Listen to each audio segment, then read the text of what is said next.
đó là thượng nghị sĩ Ngô Thanh Hải. And now we would like to invite the most respectful and the first Vietnamese Canadian Senator in Canada, Mr. Ngô Thanh Hải.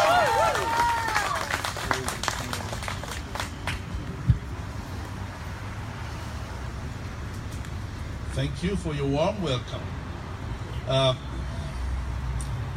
Dear Honorable Susan Anton, Attorney General, Minister of Justice, member of the MLA of the British Columbia, Adrian and Bruce, the Acting Mayor Raymond, I think he left already, and members of the City Councils, ladies and gentlemen, distinguished guests. I'm very honored and most of all, I'm very proud to be here with you to commemorate the sacrifices of the Vietnamese soldiers who made enormous sacrifice to preserve our freedom. In doing so, we also pay tribute to the Free Vietnam flag, a symbol we gladly display as a sign of our Vietnamese community in Canada and also as a powerful message of freedom and democracy. Tôi rất vô cùng vinh dự và hết sức hãnh diện được góp mặt cùng quý vị tại nơi đây để tưởng nhớ đến những chiến sĩ Việt Nam Cộng Hòa và công quân căn chính đã bỏ mình hy sinh để bảo tồn chính nghĩa tự do của chúng ta. Đồng thời, chúng tôi cũng hãnh diện và nâng cao ngọn cờ Việt Nam tự do, một biểu tượng sáng ngời của cộng đồng người Việt tại Canada và được xem như một tiếng nói đầy nghị lực của nền dân chủ tự do.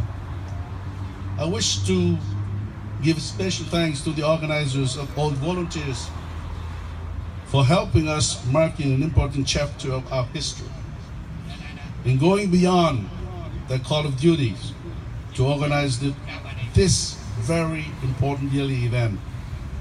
It is a pleasure to thank the Vietnamese Veteran Association of BC, the Greater Vancouver Vietnamese Women's Society, Mekong Delta Fellowship Society of Greater Vancouver, Vietnam Air Force Veteran Association in BC, TNT Radio Vancouver, Lac Viet Radio, Vietnamese Canadian Senior Society in Greater Vancouver, Vietnamese and Cultural Heritage Association in Surrey, and of course, all the Vietnamese members in Canadian community in Vancouver.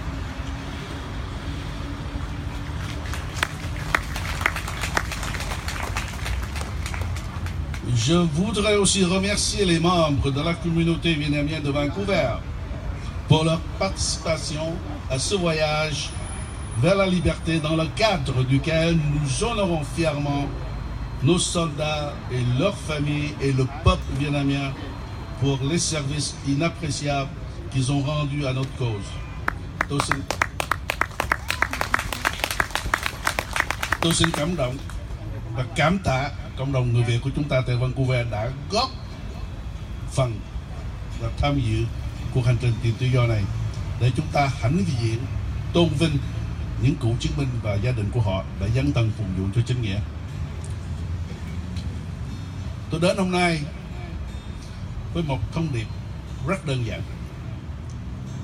Chúng ta cần phải nhớ rằng đất nước Việt Nam của chúng ta rơi vào tay Cộng sản khiến chúng ta phải bỏ nước ra đi và định cư tại Canada và những quốc gia khác. Nhờ biết bao sự hy sinh cao cả đó, ngày nay chúng ta được sống trong một quốc gia ưu việt. I'm here today with a simple message which is very, very important to remember how and why we left Vietnam led to our establishment in Canada. Thanks to so many sacrifices, we now live in a great country where we can rightly fight for justice, for human rights and democracy in Vietnam.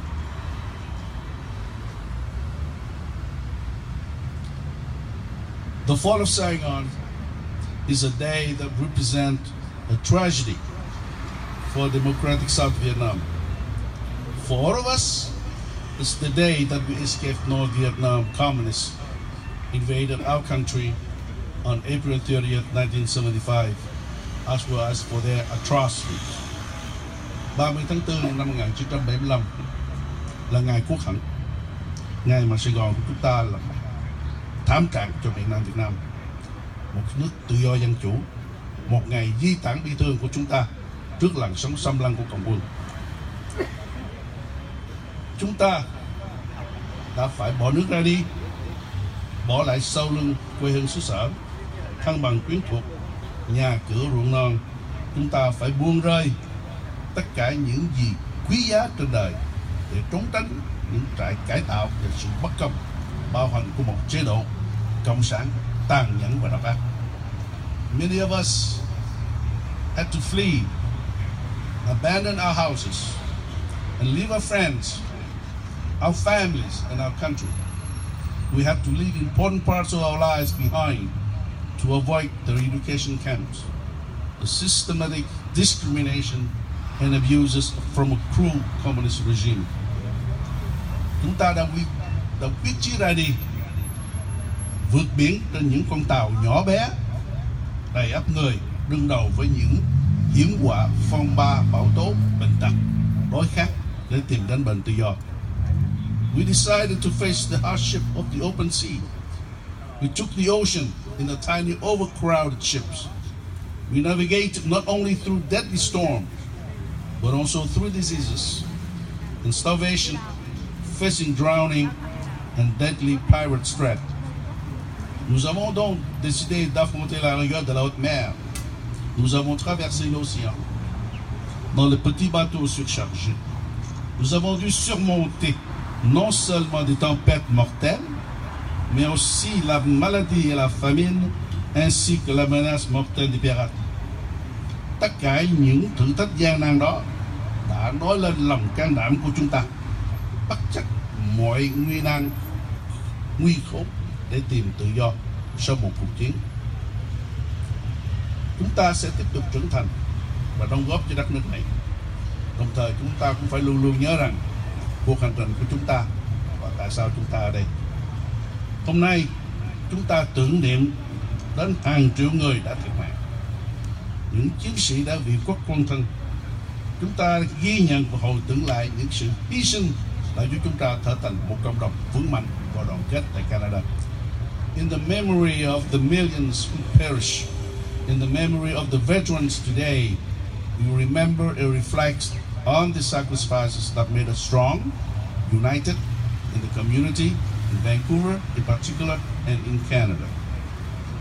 Vietnamese community across Canada have gathered every year in April 30th in a ceremony to commemorate memories of loss and grief, to collectively remember their proud journey, to share their heritage and express their gratitude to Canada's historic humanitarian role. For the Vietnamese Canadian and even the white Vietnamese diaspora living abroad, Ottawa 30th, 1975 epic a darkest day when they lost the country. The last exodus as refugees and embarked on their perilous journey to freedom. Dear friends, the Vietnamese Canadian journey and arrival to Canada are parts of our national heritage, and the journey to Freedom Day marks the modern beginning of our community. This is why the Journey to Freedom Day Act is inspired by the Vietnamese Canadian community and their own journey to Canada beginning back 41 years ago in 1975. Chúng ta phải đóng góp một vai trò quan trọng trong nỗ lực cải tiến những giá trị nhân quyền cũng như bình đẳng, quy tắc pháp luật, quyền tự do hiệp hội. We have a role to play to improve human rights, the values like equality, the rule of law, and the right of association that we have the privilege to have here in Canada. Chúng ta không thể làm ngơ trước những hành động vi phạm nhân quyền khi chính quyền Cộng sản Việt Nam tiếp tục thường xuyên tống giam dân chúng chỉ vì họ đòi hỏi những quyền tự do mà chúng ta đã tranh đấu để đạt được. We should not ignore human rights violations, as the MLA Adrian Dix have said. when the Vietnamese communist regime regularly imprisons its citizens, asking for the same freedoms that we fought for here in Canada. Chúng ta có thể tự hỏi chúng ta đã làm được gì? Chúng ta sẽ làm cái gì? Có những biện pháp cụ thể nào mà chúng ta có thể làm để cổ vũ xây dựng sự tự do và một công lý tại Việt Nam? Mọi người trong chúng ta phải góp sức, phải hành động trong một chiều hướng, cùng một mục tiêu chung, một mục đích chung, đó là cải tiến tình trạng nhân quyền và lên tiếng đòi hỏi một quốc gia tự do và dân chủ cho người dân Việt Nam.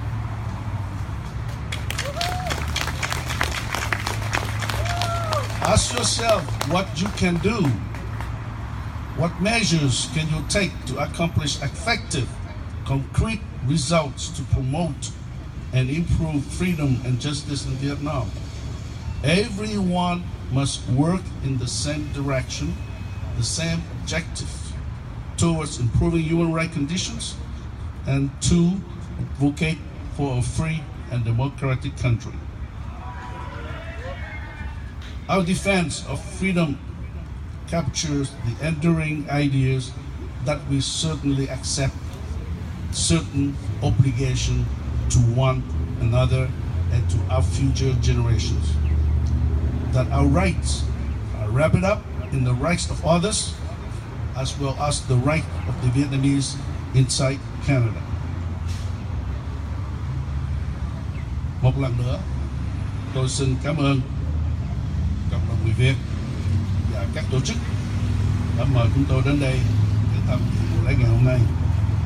Và chúng tôi xin thưa rằng, như quý vị đến đây để đóng góp cho phần xứ sở này, chúng ta sẽ tiếp tục đấu tranh cho chính nghĩa của chúng ta và cho nhân dân của chúng ta.